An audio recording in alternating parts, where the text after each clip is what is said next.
Narito ang iyong pang-araw-araw na horoscope para sa Libra para sa araw ng March 2, 2026. Sa pagbukas ng tabing ng March 2, mararamdaman mo ang isang napakalakas na udyok na ayusin ang balance ng iyong buhay at siguruhin na ang bawat aspeto ng iyong pag-iral ay nasa tamang timpla ng katuwiran at kagandahan. Ang mga planeta sa araw na ito ay nagbibigay sa iyo ng isang pambihirang kakayahan na makita ang hustisya sa gitna ng kaguluhan. Kaya naman ang iyong pakiramdam ay magiging kasing talas ng isang timbangan na naghahanap ng kapayapaan sa bawat sitwasyon. Gamitin ang biyayang ito upang ayusin ang mga ugnayan na tila nagkaroon ng lamat dahil sa kakulangan ng komunikasyon, at hayaan ang iyong likas na diplomasya ang maging tulay upang muling magbukas ang pinto ng pagkakaunawaan sa iyong paligid. Pagdating sa iyong karera at mga tungkulin sa trabaho, ang petsang ito ay nagdadala ng isang mahalagang sandali kung saan ang iyong galing sa pakikipag-ugnayan at ang iyong mata sa sining ay lubos na mapapansin ng iyong mga kasamahan at mga nakatataas sa opisina. Mapapansin nila ang iyong masigasig na pagtatrabaho na laging may kasamang estilo at sapat na dangal na magbubunga ng isang resulta na hindi lamang produktibo kundi kaaya-aya rin sa paningin ng nakararami. Huwag kang mag-atubiling magbigay ng iyong mga mungkahi sa mga pulong dahil ang iyong boses ay itinuturing na boses ng katuwiran na makakatulong upang maging maayos ang daloy ng inyong mga proyekto at mapanatili ang harmonya sa loob ng inyong pangkat. Sa usaping pananalapi, ang araw na ito ay humihingi ng isang matalinong pagsusuri sa iyong mga gastusin, lalo na sa mga bagay na may kinalaman sa sining, fashion, o dekorasyon sa bahay upang masiguro na ang iyong pera ay napupunta sa mga investment na may kabuluhan. Maaaring mailumitaw na oportunidad para sa isang pakikipagtulungan o partnership na magbibigay sa iyo ng karagdagang kita. Ngunit kailangan mong suriin ang bawat dokumento ng may mabusising kaisipan bago ka magbigay ng iyong buong tiwala. Ang pagiging masinop sa iyong mga transaksyon at ang pag-iwas sa pagbili ng mga bagay dahil lamang sa emosyonal na udyok ay magbibigay sa iyo ng seguridad na kailangan mo upang mapangalagaan ang iyong yaman sa mahabang panahon. Ang aspeto ng pag-ibig at pakikipag-ugnayan ay nasa isang yugto ng matamis na pagkakaisa kung saan ang iyong puso ay naghahangad ng isang relasyon na puno ng sapat na romansa at pagkakaunawaan ng hindi na kailangan ng maraming pagtatalo. Ang pagpapakita ng iyong pagmamahal sa pamamagitan ng paglikha ng isang komportableng kapaligiran para sa iyong katuwang ay lalong magpapatatag sa inyong ugnayan sa bawat sandali ng inyong pagsasama sa araw na ito. Para sa mga naghahanap pa ng katuwang, ang iyong mahiwagang karisma at ang iyong marangal na pagtrato sa kapwa ay magsisilbing magnet para sa mga taong naghahangad ng isang seryosong relasyon na nakabatay sa tunay na pagkakaisa ng damdamin at layunin sa buhay. Ang iyong kalusugan ay dapat maging isa sa iyong mga pangunahing prioridad sa pamamagitan ng pagbibigay ng sapat na atensyon sa iyong balat at sa iyong mga bato na maaaring makaramdam ng pagod dahil sa kakulangan ng sapat na hydration o sobrang pag-isip. Ang iyong katawan ay humihiling ng mga pagkain nagbibigay ng sariwang lakas at sapat na tubig upang mapanatili ang iyong ningning habang tinatapos mo ang iyong mga obligasyon sa trabaho o sa bahay.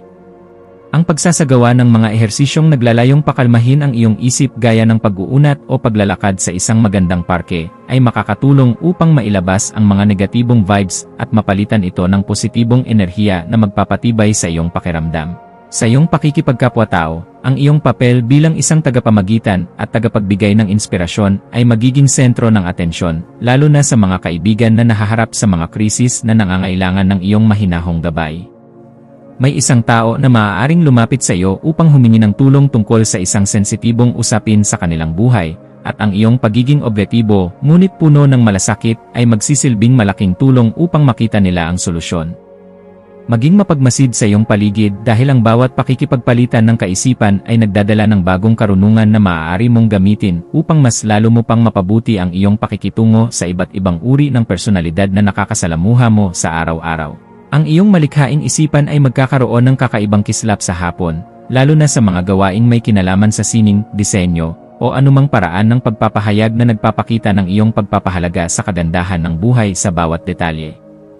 Huwag mong limitahan ang iyong sarili sa mga karaniwang pamamaraan lamang, bagkus ay subukan ang mga makabagong estilo na magpapakita ng iyong pagiging orihinal habang pinapanatili ang kalidad at dangal ng iyong mga ginagawa. Ang pagbuo ng isang bagay na may malalim na mensahe at nagbibigay ng kagaanan sa damdamin ng nakararami ay nagbibigay sa iyo ng ganap na kagalakan at isang pakiramdam ng tagumpay na sadyang napakahalaga para sa iyong emosyonal na pag-unlad bilang tao. Para sa pamilya, Asahan ang isang kaganapan sa loob ng tahanan na mangangailangan ng iyong pagiging mahinahon upang maging maayos ang takbo ng inyong samahan sa kabila ng mga posibleng hindi pagkakaunawaan tungkol sa mga gastusin o plano. Ang iyong presensya ay magbibigay ng kagaanan sa loob ng bahay dahil kaya mong magpaliwanag sa paraang hindi nakakasakit ng damdamin at may sapat na respeto sa nararamdamang pangangailangan ng bawat miyembro ng pamilya. Maging mapagpatawad sa mga maliliit na pagkakamali ng iba at maging isang gabay na laging handang protektahan ang kapakanan ng iyong mga mahal sa buhay dahil ang matatag na pundasyon sa loob ng bahay ang tunay na lakas na magtataguyod sa iyo. Ang iyong intuition ay magsisilbing isang matalas na kumpas sa pagpapasya tungkol sa isang bagong oportunidad na may kinalaman sa iyong personal na paglago o sa pagpili ng landas na magbibigay sa iyo ng higit na kagalakan. Kung may nararamdamang udyok na ayusin ang iyong kapaligiran upang maging mas produktibo at komportable ang iyong workspace, gawin ito ngayon dahil ang daloy ng enerhiya ay pabor sa mga gawaing nagpapahalaga sa kaayusan. Ang iyong panloob na boses ay malakas na nagpapaalala na handa ka na para sa isang mas mataas na antas ng kaganapan, kaya pakinggan ito, at huwag hayaang ang mga takot o pag-aalinlangan ay humadlang sa iyong asenso patungo sa iyong minimithing ruro. Sa aspeto ng edukasyon at pagkuha ng karunungan, ang iyong isipan ay magiging kasing talas ng isang kidlat na handang unawain ang bawat detalye ng iyong mga pinag-aralan, lalo na ang mga paksang may kinalaman sa sining o pilosopiya. Gamitin ang panahong ito upang magbasa ng mga materyales na magpapalawak ng iyong pangunawa sa kalikasan ng mundo, dahil ang mga ito ay sadyang makakatulong sa pagpapabuti ng iyong sariling pagkatao bilang isang individual. Ang bawat impormasyon na iyong matututunan ay magsisilbing hiya sa iyong isipan, kaya huwag kang titigil sa paghahanap ng katotohanan hanggang sa marating mo ang ganap na kalinawan na iyong matagal nang hinahanap para sa iyong sariling seguridad.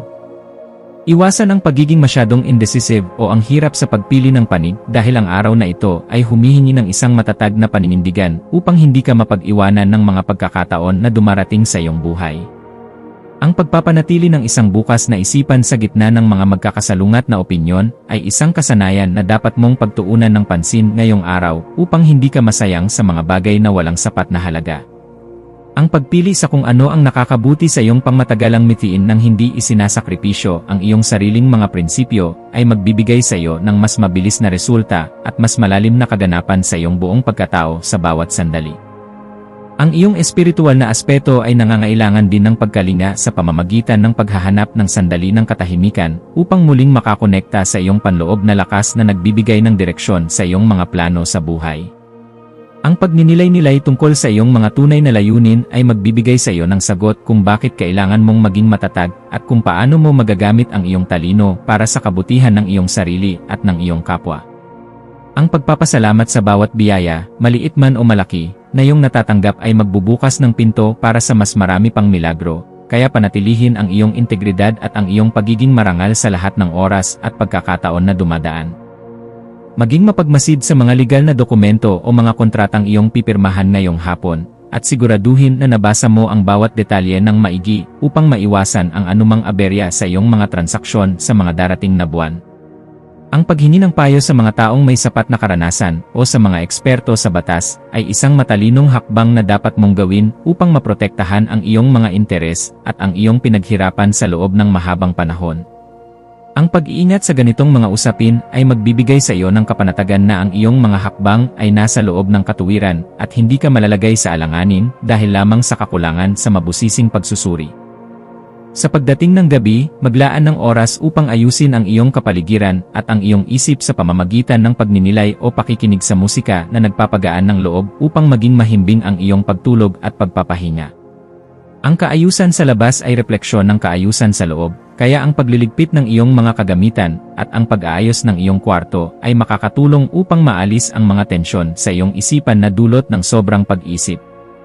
Ang pagpapasalamat sa bawat tagumpay na iyong nakamit sa araw na ito ay magpapanatili sa iyong positibong disposisyon na siyang magsisilbing magnet para sa mas magagandang balita na darating sa iyong pintuan bukas para sa iyong ikaunlad.